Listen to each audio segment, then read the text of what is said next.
Okay, in this video we'll learn about Middle English period in details, particularly with Anglo-Norman period. The social scenario, the social change or historical change that came after the Norman conquest. 1066 to 1340, this is termed as Anglo-Norman period, and it is the vital time. A remarkable demarcation line was drawn in this time between Old English and Middle English period. So in this video, we will read about Anglo-Norman period and as well as Middle English period. Because the effect was not limited only in Anglo-Norman time, but it was also in Middle English time.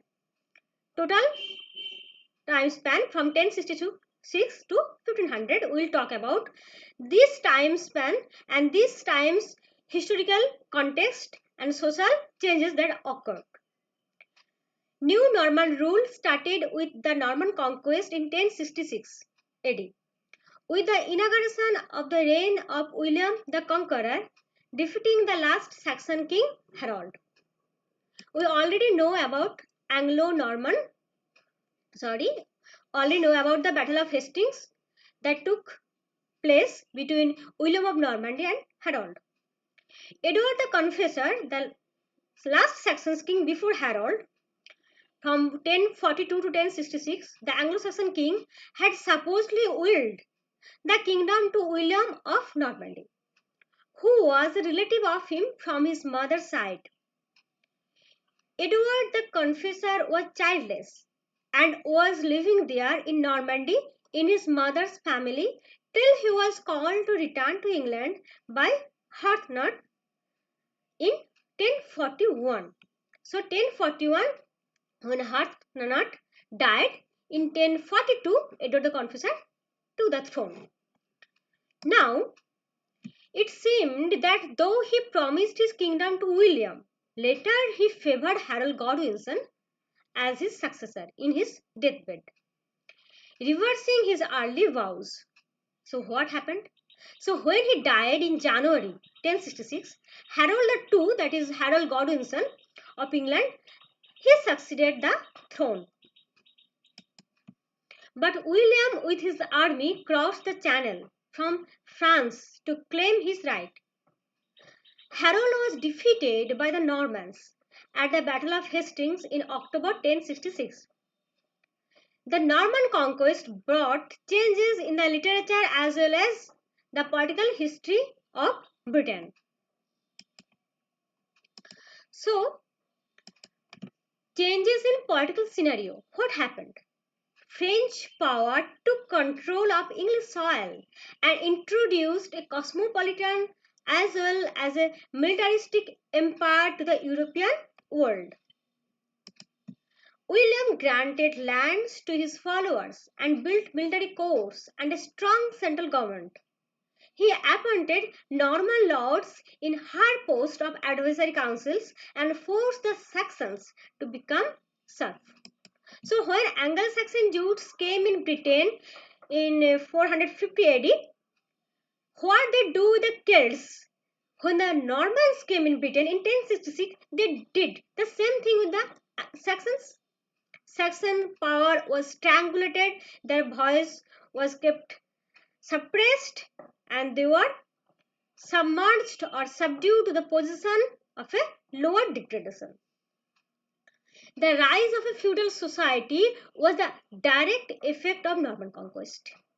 Yes, in the Middle English period, we will find the structure, a new structure of society that we call feudal society. The king was considered as the supreme lord, and a sycophant society was flourished with the barons and knights to support the king. Under them, several layers of society tried to cement up their existence by offering their services. The peasants had to work hard in the hands of the lords. They work in the lands, but they are not the owner of the lands. And the lords had to serve the kings by taxes and other mercenaries. So they pressured the peasants to work much and work harder. Under them, several layers of society tried to cement up the existence. Okay, this get just repeated. So this is a structure of feudalism: king, barons and knights, peasants and workers, and a triangle shaped system. Latin was the language of the church, and French was selected as the language of the elite class. So two languages get priorities: Latin and French, and English was relegated to a lower position. A new, vigorous and powerful aristocracy took access to the new dawn.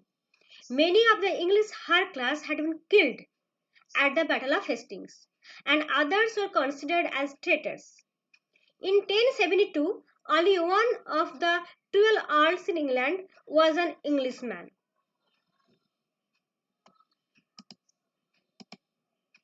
For several generations after the conquest, the important positions and the great estates were almost held by Normans or men of foreign blood, not from English soil. Norman prelates occupied important positions in the church. And now come the effect on English language and literature. The social and political scenario changes, and with that also came a change in English language and literature. Norman conquest changed the whole course of English language also. The coronation of William was not merely the succession of one king by another, but it brought a more memorable change in the history of the English language and literature. Old English language was replaced by Norman French. It was held as a prestigious language in law courts and the king's palace, whereas the vernacular language, though not strangulated, was downcasted to a lower position. But even after 200 years of its suppression, English language sprouted out and came into power. Why? Gradually, intermarriage and association with the ruling class mixed these two languages and gave birth to Middle English language. Middle English is a blend of Old English and Norman French, where the share of Old English was significantly very low. Now, so we can say that in this flowchart, Battle of Hastings acts as the demarcation line between Old English language and Middle English language. It is the borderline. And here is a graphic chart of Old English, Middle English, Modern English. Adoption of French words into English language assumes large proportion. So what was the after effects of this social change? What changes came in language? In language, various French words, numerous French words were adopted and included. That we have also learned when we learned about the language formation and various influences that modified and formed the Old English language. In that video, we also learned about this inclusion of numerous French words into English repertoire. In 1265, an English king, Henry III, in political difficulties, consented to proclaim in English. In 1362, English came to be used in the courts of law. Okay, so gradually English language taking its power legally from the side of government, the king. Again, there is another spur that instigates the regain of power on the part of English language. The Philip. What is this? That is 100 Years' War. 100 Years' War, the dragging war for a long time, provoked a growing feeling of antagonism that culminated in a long of open hostility with France. French being an enemy language, there was a general adoption of English in the 14th century. Because the fight was going against the French, England versus France. So in this long war, the people became antagonistic in their attitude towards France and they hated it. And they just welcomed the English language. And that is their own language. In 1362 and 1363, English was restored to its dominant place. as the language of the century and started being used in the law courts. It was introduced in the schools, and in the 15th century there are increasing ignorance of French, although it remained as language of culture and fashion. So French remained there as a language of culture and fashion, but English was restored to its dominant place. While French was thus becoming powerless over English soil, English was broken up into dialects. We have already read about Old English dialects. But in Middle English, these dialects get new form and new structure. No standard form could be fixed. There were Northern English, a Midland English, and a Southern English.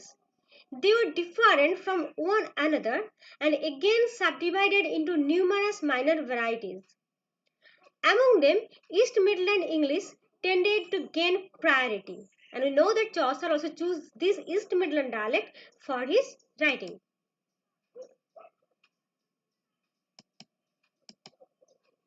Okay. Now, the changes of this period affected English in both its grammar and its vocabulary. English reduced from a highly inflected language to an extremely analytical one. Old English word stock reduces, and the addition of thousands of words from French and Latin weighed the sack. General reduction of inflection was a very major feature of Old English language. The Norman conquest of England in the 11th century made a break in the natural growth of the English language and literature. There is too much noise in background, but I cannot stop that because the birds are chirping in my garden. I cannot stop them. They don't understand English and they are just protesting, I think so, in my so pathetic English. Okay, Old English and Anglo-Saxon was purely Germanic speech with complicated grammar and a full set of inflection. So here the spelling is incorrect. It will be C.